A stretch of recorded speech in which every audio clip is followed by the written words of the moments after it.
Olá, gente, estamos de volta. Estamos apresentando as 13 lições desta revista do segundo trimestre de 2018, que tem como título Ser um Verdadeiro Cristão. Essa revista foi escrita pelo pastor Silas Lima Malafaia. Hoje nós vamos apresentar a nossa aula de número 6, que tem como título O Crescimento Ideal. Então nós estamos partindo do princípio que o cristão foi feito cristão para crescer e não para parar de crescer. Então, na fé não existe estacionamento. Quando o cristão diz, estou parado na fé, na verdade, ele está retroagindo, porque na fé nós nunca paramos. A vida de fé em Cristo não pode ser simbolizada pelas águas rotas de uma lagoa, mas sim pelas águas correntes e cristalinas de um grande rio. Então nós somos salvos, regenerados, justificados em Cristo Jesus. O nosso nome foi registrado no livro da vida para sermos colocados aqui agora, num processo de vir a ser, num processo de avanço, num processo de crescimento. E existe o crescimento que é ideal, e é sobre ele que queremos falar no conjunto desta aula. Nosso texto bíblico básico está na carta de Paulo aos Efésios, capítulo 4, versículos 1 ao 3, depois 7, 12, até o versículo de número 16. E o nosso texto áureo está em 2 Pedro 3 e 18. Esse texto da palavra de Deus nos diz assim: Antes crescei na graça e conhecimento de nosso Senhor Jesus Cristo, Senhor e Salvador Jesus Cristo, a Ele seja dada a glória, assim agora, como no dia da eternidade. Amém. Então, o apóstolo Pedro está falando aqui de um crescimento no conhecimento e na graça do Senhor Jesus Cristo. Em outras palavras, ele está falando do crescimento sadio, equilibrado e harmonioso. O verdadeiro crescimento cristão, ele está baseado nesta coluna, nessas duas premissas. Isto é, o crescimento no conhecimento de nosso Senhor Jesus Cristo e o crescimento na sua graça. É por isso que Pedro disse, crescei na graça e no conhecimento de nosso Senhor e Salvador Jesus Cristo. Quando o homem é genuinamente salvo, alcançado pela mensagem redentora de Cristo Jesus, ele é tomado também de um grande desejo de conhecer melhor as Escrituras. Então não tem crescimento verdadeiro divorciado do estudo das Escrituras, do estudo da Palavra de Deus. O crescimento harmonioso, ele é fruto disso, do conhecimento da palavra e do crescimento na graça do Senhor Jesus Cristo. Então, dentro desse assunto, duas coisas principais se destacam: o estudo das Escrituras e a vida de oração. Duas colunas basilares, duas premissas importantíssimas: estudo da palavra de Deus e vida de oração. Se você me perguntar qual dessas duas coisas são mais importantes, eu não poderia destacar uma delas, porque as duas são importantes. Uma certa vez perguntaram a um teólogo muito conhecido na história da igreja sobre o que é mais importante, estudo da Bíblia ou oração. E ele então ilustrou com o voo de um pássaro. De qual das duas asas um pássaro pode prescindir? De qual das duas asas um pássaro pode abrir mão? De nenhuma das duas. O seu voo só é possível se ele puder contar com as suas duas asas. Assim também a vida do cristão. Ele só pode crescer na graça e no conhecimento de Jesus Cristo se a sua vida estiver fundamentada numa vida de oração, numa vida de devoção, de meditação. E se ele for um verdadeiro amante do conhecimento das Escrituras Sagradas. Este é o crescimento sadio, sólido e harmonioso. É o conhecimento na graça, é o crescimento na graça e no conhecimento do Senhor Jesus Cristo. Vou colocar aqui para você 4 pilares principais do conhecimento. 4 pilares principais do conhecimento. Primeiro, o conhecimento empírico, o prático. O conhecimento empírico é aquele comum a nós. É aquele conhecimento que nos advém da nossa experiência de vida. Não é o conhecimento espontâneo, é o conhecimento do cotidiano. Então, no passado, por exemplo, existiam os dentistas práticos. Os dentistas práticos eram aqueles que não haviam feito um curso de odontologia, não havia frequentado os bancos da academia, das universidades. Ele aprendeu fazendo. Este é o conhecimento empírico.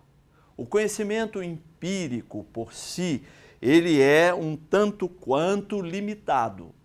Então, nós precisamos de calçar o nosso conhecimento empírico com as teorias da aprendizagem, com a pesquisa, com as questões ligadas à nossa vida acadêmica, à nossa vida escolar, para realmente satisfazermos as exigências de desenvolvimento do homem.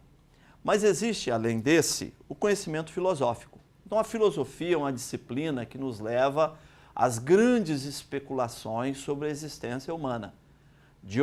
Quem eu sou, de onde eu vim, para onde vou. A filosofia trata das reflexões sobre os grandes temas da vida do ser humano e procura, na medida do possível, explicar as suas mais profundas indagações.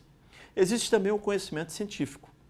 Então, o conhecimento científico, ele é diferente do conhecimento empírico. O conhecimento científico nos vem de debruçarmos sobre as grandes questões, sobre as grandes necessidades de saberes e de conhecimento. Então, o conhecimento científico é aquele que pode ser comprovado. O conhecimento científico vem da nossa razão, do nosso desenvolvimento intelectual.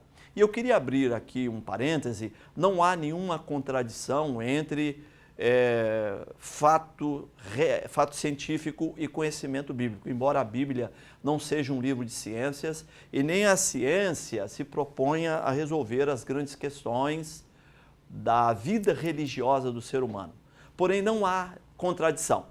Normalmente há contradição entre teoria científica e fato bíblico bem interpretado, ou fato bíblico mal interpretado e o fato científico. Mas se pegarmos um fato bíblico bem interpretado e o colocarmos lado a lado com um fato sabidamente científico, nós vamos ter harmonia. Porque a Bíblia não está em rota de colisão com a ciência. Mas além do conhecimento científico, nós temos o conhecimento teológico. Então, o conhecimento teológico é o conhecimento que nós adquirimos sobre Deus. As Escrituras, por exemplo, nos ensinam a respeito de Deus. Quando tomamos conhecimento desses saberes a respeito de quem Deus é, e de como Ele age, de como Ele se manifesta, de como Ele se relaciona, nós estamos adquirindo conhecimento teológico. Conhecimento teológico, ele é filho legítimo do exame nas Escrituras Sagradas. Agora, eu preciso destacar aqui algo muito importante. O conhecimento teológico, ele envolve 2 temas muito importantes, que são a razão e a fé. Então, o conhecimento teológico harmonioso, sadio, equilibrado, que vem do estudo das Escrituras, ele necessita dessas duas bases, isto é, da razão e da fé. A razão, ela explica a fé, e a fé não pode prescindir da razão. Então nós estamos trabalhando aqui com dois conteúdos, o conteúdo da razão e o conteúdo da revelação. Na minha opinião, a revelação é mais importante do que a razão, se você quiser dar uma ordem de importância a esses dois temas. Porém, a revelação só pode vir por intermédio da razão. É do estudo das Escrituras. Então Deus colocou, quando fez o homem, colocou a sua cabeça acima do seu coração e o seu coração acima do seu estômago por uma razão muito simples. Nós não podemos ser governados pelos nossos apetites físicos, mas também não podemos ser governados pelas nossas emoções. Nós precisamos ser governados pela nossa razão. Nós só vamos entender a revelação de Deus e a revelação contida nas Escrituras se dermos o valor certo à razão. O conhecimento teológico, ele envolve esses dois aspectos, a razão e a fé. Porém, existem aqueles casos em que o conhecimento é deformado. O crescimento harmonioso, ele precisa acontecer dentro de um certo cenário, dentro de um certo formato. Existem aquelas pessoas que cresceram bastante na graça, mas não cresceram o suficiente no crescimento. Então, esse é um crescimento, esse é um desenvolvimento deformado. A pessoa ora muito, busca muito a Deus, dá muita importância a ter muita unção, e nós não estamos aqui dizendo que isso não seja importante. Só que ela não lê as Escrituras, ela não tem base escriturística, ela não tem um conhecimento sólido de doutrinas bíblicas e de teologia. Então ela fica uma pessoa cujo desenvolvimento se deu de uma maneira deformada. E aí ela espiritualiza todas as coisas, ela culpa o diabo por tudo que lhe acontece e por tudo que acontece ao ser humano. Algo parecido com o que acontecia lá no século XVI, antes da Reforma Protestante, não é?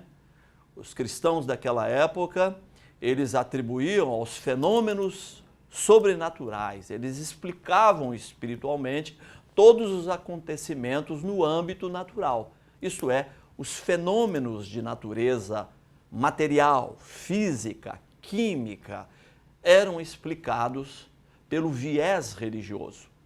Então, as pessoas que cresceram muito na graça e muito pouco no conhecimento, acabam ficando nos porões do catolicismo romano ainda, explicando de uma maneira espiritual as coisas que não têm uma conotação espiritual. Existem aquelas pessoas que são definidas por serem pessoas sem a graça, mas com muito conhecimento. Cresceram muito no conhecimento, porém não cresceram na graça. Isso as leva à racionalização. Elas têm dificuldade em aceitar que Deus opera também de uma maneira sobrenatural, realiza milagres. Quando não conseguimos resolver as coisas pelo caminho natural, nós entendemos que Deus pode agir sobrenaturalmente. Mas como ela não cresceu nada em graça, cresceu apenas no conhecimento, cresceu muito no conhecimento, ela ficou um tanto quanto limitada na sua compreensão das suas realidades e limitada também na sua capacidade de operar, na sua capacidade de agir. Em terceiro lugar, existem aquelas pessoas sem graça e sem conhecimento. Então é possível que essas pessoas ocupem a posição de membros de algumas igrejas, né? Aliás, ser membro de uma igreja pode significar muito pouco, não é? Nós precisamos ir além. Nós precisamos ser pessoas realmente comprometidas com os princípios das Escrituras. Você se lembra da Reforma Protestante? As 5 solas. Só o Cristo, só a graça, só a fé, só as Escrituras, só a Deus glória. Então, o verdadeiro cristão é comprometido com essas premissas. Mas, infelizmente, existem aquelas pessoas que, a despeito de um tempo relativamente longo frequentando os bancos das suas igrejas, elas continuam ainda na superfície em termos do verdadeiro crescimento. E essas pessoas, muitas vezes, são pessoas sem graça, sem unção e sem conhecimento das Escrituras Sagradas. O verdadeiro cristão, ele procura identificar-se com Cristo. Ele procura andar como Cristo andou. E eu vou colocar aqui para você alguns pontos nos quais devemos crescer. Em primeiro lugar, crescer na graça, crescer na comunhão com Jesus, ter experiências reais com Ele, não é? Tanto Paulo como Pedro, eles recomendaram muito, graça e paz vos sejam multiplicadas. Então, a doutrina da graça, somente a graça, tudo que Deus tinha que fazer para nos alcançar já foi feito. Nós precisamos apenas nos apropriar dos grandes benefícios de Deus, das provisões que encontram-se todas em Deus. É a apropriação deste grande benefício. A essência da graça é o amor de Deus. Então, Deus nos amou tão profundamente que existem coisas que já estão realizadas nele e nós cresceremos nele sem nenhum mérito da nossa parte. Aproximar-nos da presença de Deus pela oração, não é? Pela contrição, pela busca do enchimento do Espírito Santo, crescendo na graça de nosso Senhor Jesus Cristo, crescendo também no conhecimento de Jesus Cristo, nos levará à identificação com Ele. É isso que diz o profeta Oséias, no capítulo 6, versículo 3. Conheçamos e prossigamos em conhecer ao Senhor.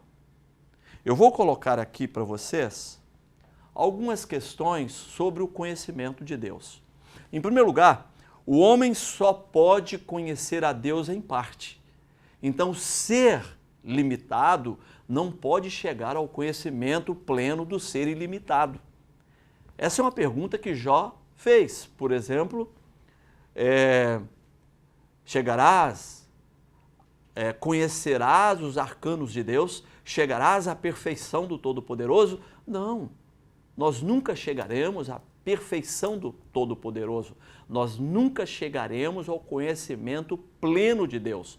Nós só chegaremos ao conhecimento de Deus dentro daqueles aspectos que Ele revelou de si mesmo nas Escrituras Sagradas. Por isso, o nosso conhecimento a respeito dele será sempre um conhecimento parcial. Segundo, Deus só revelou de si aquilo que o homem, na sua mente humana limitada, é capaz de entender. Então, Deus é muito maior do que Ele revelou de si nas Escrituras. Ele é um ser perfeito, é um ser limitado. Logicamente que o conhecimento que Ele revelou nas Escrituras é um conhecimento suficiente para nos conduzir à salvação em Cristo Jesus. É um conhecimento suficiente para nos levar à presença de Deus. Porém, Deus se revelou na medida em que a mente humana, por dentro das suas limitações, pode chegar a esse entendimento, a esta compreensão. Logo, aceitar as limitações a respeito do conhecimento de Deus é algo de bom tom, de bom tamanho. Entendermos que nós somos limitados sem, contudo, cruzar os nossos braços. Eu só conhecerei de Deus aquilo que eu me empenhar em buscar esse conhecimento. Então, esse conhecimento precisa ser um conhecimento da graça e o conhecimento das Escrituras Sagradas. Esse é certamente um conhecimento saudável, sadio, sólido e equilibrado. Então, que sigamos as advertências e encorajamentos das Escrituras Sagradas, crescendo na graça e no conhecimento de Jesus Cristo, porque este é um conhecimento sólido, firme e equilibrado. Chegamos ao final dessa nossa aula. Deus te abençoe. Queremos contar sempre com você nos nossos encontros, naquilo que estamos ministrando a partir dessa revista. Ser um cristão verdadeiro. Deus te abençoe.